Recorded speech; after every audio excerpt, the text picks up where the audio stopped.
Now, I want to talk about going to the racetrack. So many of you follow this channel, I know, love going to the racetrack, and you own a variety of vehicles, whether it's Audi R8s to actual radical race cars, even to Mustangs, Lamborghinis, Ferraris, all over the spectrum. We have such a wide audience bracket. If you saw what I can see from the other side of the camera, it's incredible. Even people who love to track Supras, BRZs.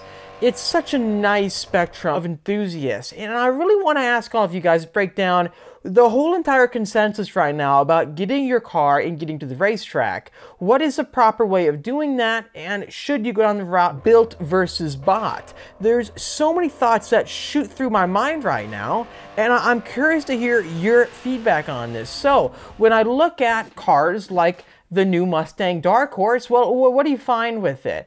It's similar to other track-ready vehicles in the market right now that we see all over the spectrum.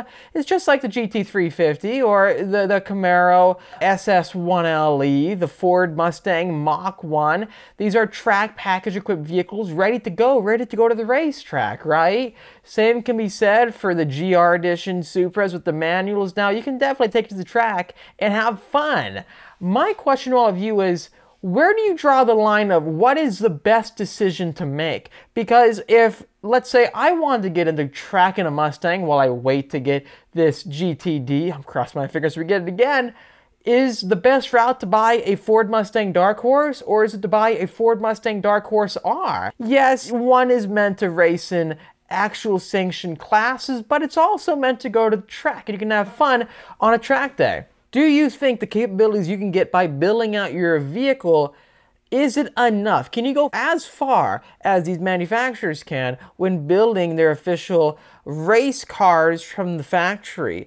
And I know this is a very hot debate because when I go to the track and I see a GT500 or a modified Supra, all these cars, people go far. They go very, very far, and they're able to put down incredible lap times. It begs the question, is it more cost effective to build out a vehicle yourself versus buying one? Mustang Dark Horse R, it's a $146,000 Mustang Dark Horse with 500 horsepower, still has a 373 gear ratio with a 6-speed manual transmission, enhanced cooling. It's got Michelin slicks, I think 19 inches all around. Yeah, it's ready for the track with an FIA sanctioned, ready to go, roll cage built inside, race seats, and also tech. But it begs the question, is that worth it versus getting a Dark Horse Mustang and building it out? What can you do with a Dark Horse Mustang? You can throw on a supercharger, you can throw on a turbocharging system, you can improve the cooling capacity, you can improve the rear end downforce, the front end downforce, put on Michelin slicks, put on better brakes if you want to upgrade them as well, or even suspension systems built into the vehicles. I'm really interested in this topic, guys. I know a lot of hate gets thrown towards supercars at times because people say, oh my gosh, they're bought. Why would you be that person? Come on, you gotta build your car for the track.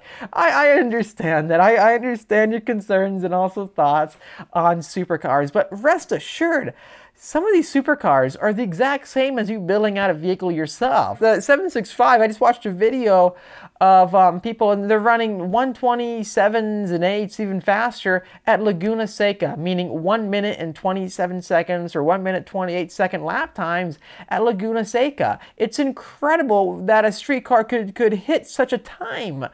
They are made ready to go from the factory with active aerodynamics and more to go fast at the track. I'm not saying a standard car that is customized for the track can't get fast. No, they can. Some of the fastest vehicles I see out there are the old gen M3s and all those great lightweight BMWs that were classic to us now versus the big M3s coming out, M4s. I thought the new hybrid BMW was it M3? Yeah, it was a lot of weight. No, actually, I'm thinking of the C63, the replacement C63S that came out recently with the hybrid system. Oh my gosh, that is more than a Tesla. Can you believe that? With weight well over 4,000 pounds. It blows my mind. If these brands can consider the basic formula of going fast to track, meaning weight, suspension, horsepower, traction, and aero, boom, like boom, you're good to go for the track. I think you can really modify a dark horse to go fast at the track, and I'm very curious, do you guys find it more interesting? And I really want to get your thoughts on this one, because since I'm trying to get the GTD, I just want to hear from your honest opinion. Do you think it's actually more interesting at hand for people to buy a certain car and prep it, get it built, and continuously trying to go faster at that platform at the track, when the platform itself is inherently more achievable and affordable? Buying the Mustang GTD, which I want to do regardless, do you find that not as interesting in terms of track performance compared to building out a car? In my opinion, I find both extremely interesting and fun.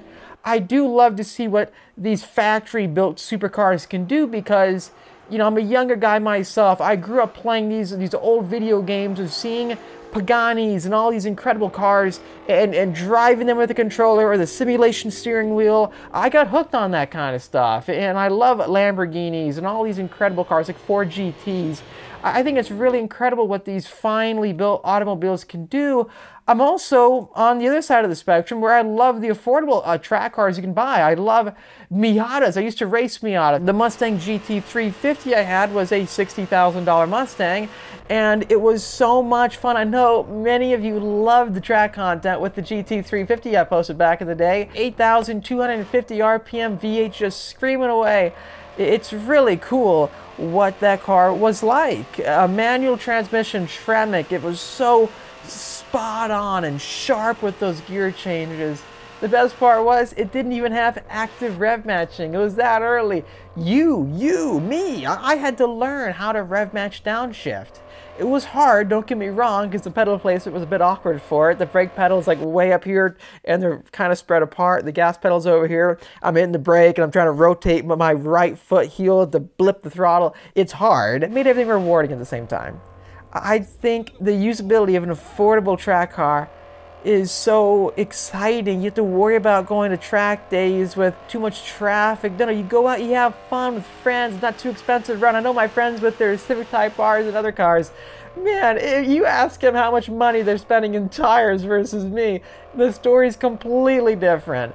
Anyways, I just want to summarize this video, guys. You know, if we wanted to get a track Mustang in the meantime while we wait for the GTD, do you think a dark horse building it out or buying a dark horse dedicated track car is a better idea? Still tracking the 750S, that's in the game plan right now. Currently, I have planned the track days. They're actually coming up this month and the next months after that. So all the legit track stuff with that car, it's happening. I know it took about a month and a half to do that because I was graduating college, unfortunately, and I was super busy, but I'm free now. Everything is free. We're ready to go. I'm just at the patience now. I'm waiting for the tracks to open up. So that's it. And we should be good to go. Anyways, guys, please let me know your thoughts. I'm excited to get back into the Mustang content, also the track, alongside all the vehicle tests we have here on the channel. Hope you enjoyed this another studio update video. Many more of these style updates coming out. I love just having these conversations with all you guys and reading your comments and responding to them about these topics and concepts which cross my mind. If you enjoyed this video, please hit the like button. It really helps me out, and subscribe for much more great content coming out your way. Hit the notification bell while you do that to stay up to date with all the new videos coming out. I'll see you in the next episode.